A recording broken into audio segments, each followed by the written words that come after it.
El hueso occipital. El hueso occipital va a constituir la porción inferior, posterior y media del cráneo. Vamos a tener que en su porción inferior va a presentar un ancho orificio, conocido como el agujero magno. Este agujero magno mide 35 milímetros de anterior a posterior y 30 milímetros transversalmente. Vamos a tener que este agujero magno comunica la cavidad craneal con el conducto vertebral y permite el paso de lo que es el bulbo raquídeo.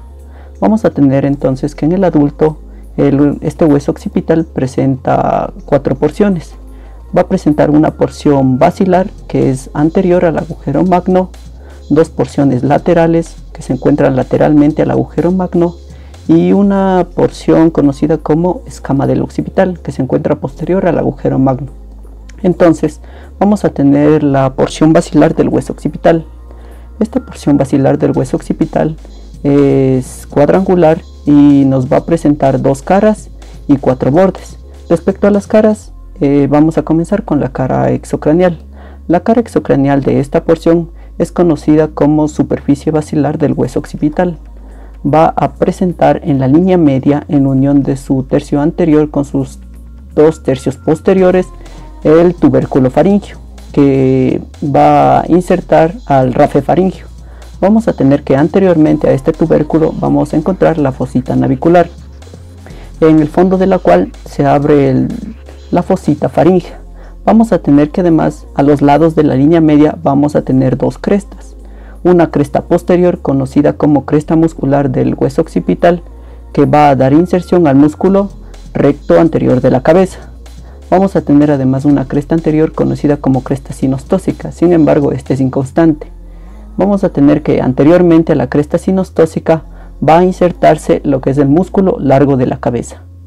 Eso respecto a la cara exocranial. Vamos a tener la cara endocranial. La cara endocranial de la porción basilar va a ser conocida como el clivus del occipital. Este va a encontrarse en relación con lo que es el bulbo raquídeo o médula oblonga y con la protuberancia anular o puente de Barolo. Vamos a tener aparte 4 bordes. Vamos a tener 2 bordes laterales, un borde anterior y un borde posterior. Los bordes laterales se unen a la porción petrosa del hueso temporal y van a presentar en su labio superior un surco relacionado con el seno petroso inferior. Vamos a tener respecto al borde anterior, este se va a unir con lo que es la cara posterior del cuerpo del hueso esfenoides, mientras que el borde posterior este va a limitar anteriormente el agujero magno y a los lados se va a comunicar con las porciones laterales. Vamos a tener entonces las porciones laterales, que respecto a las porciones laterales, estas se ubican lateralmente al agujero magno. Estas para su estudio van a presentar 2 caras, una cara exocranial y una cara endocranial. Asimismo presentan 2 bordes y 2 extremos. Vamos a comenzar entonces con la cara exocranial. La cara exocranial va a presentar inmediatamente por debajo vamos a tener los cóndilos del occipital. Estos cóndilos del occipital van a ser convexos y van a ser elípticos y van a dar inserción o bueno, van a articularse con lo que es el atlas. Anteriormente a estos cóndilos del occipital vamos a tener las fositas condilias anteriores, en el fondo de las cuales se abre vamos a tener que se abre el orificio externo del conducto del nervio hipogloso que permite el paso del nervio hipogloso.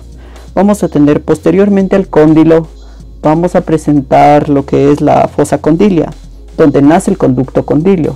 Este conducto condilio nace aquí y va a terminar en lo que es en la cara endocranial de la misma porción. Vamos a tener además que lateralmente a los cóndilos existe además una superficie rugosa, que esta superficie rugosa vamos a ver que nos sirve para la inserción del músculo recto lateral de la cabeza, que este músculo lo podemos ver acá. El músculo recto lateral de la cabeza se inserta lateralmente a los cóndilos. Eso respecto a la cara exocranial. La cara endocranial de las porciones laterales, esta vamos a ver que presenta Anteriormente presenta el tubérculo yugular. Este tubérculo yugular tiene un canal por donde van a pasar algunos nervios.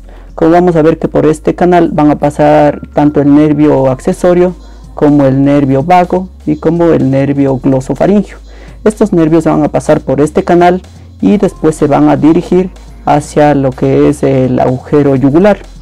Vamos a tener además que esta porción presenta posterior e inferiormente al tubérculo.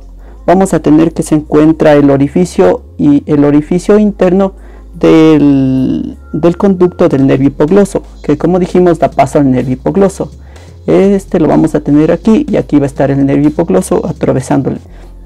También vamos a tener que posterior y lateralmente vamos a tener que por arriba de la apófisis yugular se encuentra además la porción terminal de lo que es el seno sigmoideo. O sea, se va a encontrar una cresta conocida como cresta del seno sigmoideo, pero esta ya es la porción terminal. Este surco, conocido como surco del seno sigmoideo, va a estar dividido en dos vertientes por una arista. Vamos a tener que la vertiente posterior va a ser casi horizontal y va a tener una vertiente anterior que va a ser vertical y que va a estar relacionada con el bulbo superior de la vena yugular interna, como podemos ver aquí. Ya. Vamos a tener además que medialmente esta cara nos va a presentar lo que tenemos aquí, que se conoce como el agujero condilio. Este agujero condilio.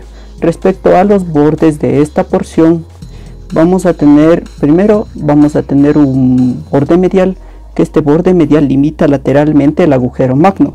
Vamos a tener el borde lateral, que este borde lateral está dividido en dos partes por lo que es la apófisis yugular, que podemos ver aquí. La apófisis yugular divide este borde lateral en dos partes, una parte posterior y una parte anterior. La parte posterior esta va a ser rugosa y va a unirse a la porción mastoide del hueso temporal, mientras que la porción anterior va a formar el límite medial del agujero yugular. Respecto al agujero yugular, vamos a tener que este se forma tanto por la porción del occipital como por una porción del temporal. Este agujero va a estar dividido, como dije, en dos porciones por las apófisis intrayugulares. Va a estar dividido en una porción anterior y en una porción posterior. Vamos a tener que la porción anterior va a permitir el paso, como ya dijimos, de los nervios accesorio, vago y glosofaringeo, mientras que su porción posterior se relaciona con el origen de la vena yugular interna. Entonces las estructuras que pasan por aquí van a ser la vena yugular interna y los nervios craneales 11, 10 y 9. Eso respecto a la porción lateral. Vamos a tener ahora en cambio la porción escamosa. Que vamos a tener es que esta porción escamosa es ancha y romboidal. Esta nos va a presentar dos caras, 4 bordes y 4 ángulos. Respecto a las caras vamos a tener un exocranial y un endocranial. Comenzamos con la cara exocranial. La cara exocranial presenta hacia el centro, nos presenta la protuberancia occipital externa, como la podemos ver aquí.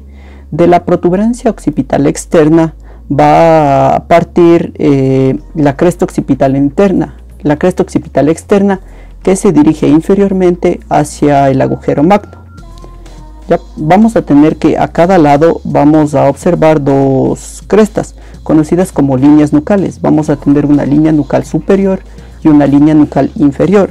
La línea nucal superior, esta se va a dirigir a la apófisis mastoides del hueso temporal, se continúa, mientras que la línea nucal inferior se va a dirigir hasta la apófisis yugular, que la veíamos acá, se va a dirigir así.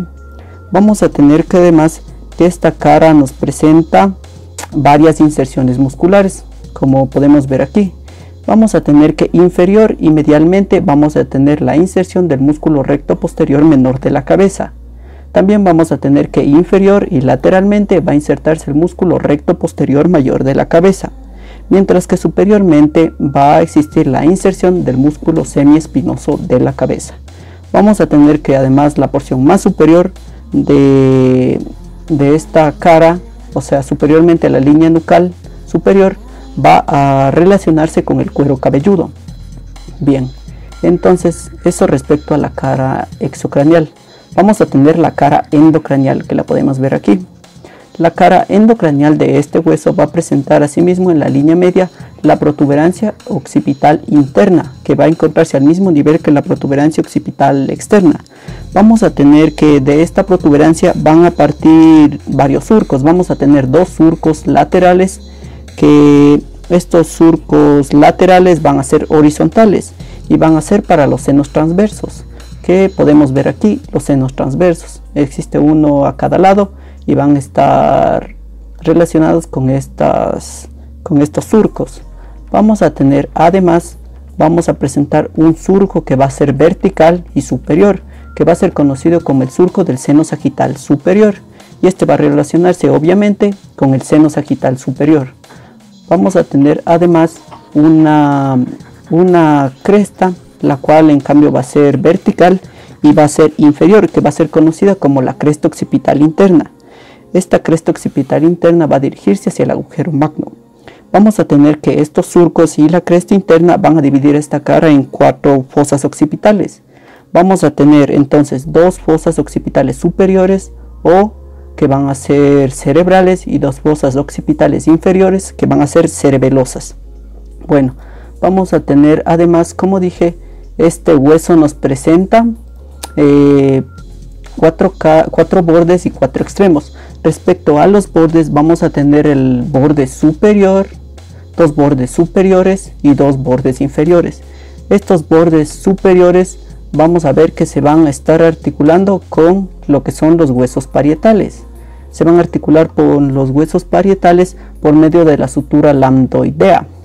Vamos a tener además que van a tener un borde inferior. Este borde inferior se une a la porción mastoidea del hueso temporal. Vamos a tener además que presentan ángulos. Van a presentar un ángulo superior, como lo podemos ver aquí, 2 ángulos laterales y un ángulo inferior respecto a esta escama del occipital. Vamos a tener que el ángulo superior va a separar los bordes, el ángulo superior va a estar situado entre los huesos parietales. Vamos a tener que los ángulos laterales van a dividir van a separar los bordes superior y el borde inferior, mientras que el ángulo inferior, que lo podemos ver acá, constituye lo que es el límite posterior del agujero magno. Y eso es todo respecto al hueso.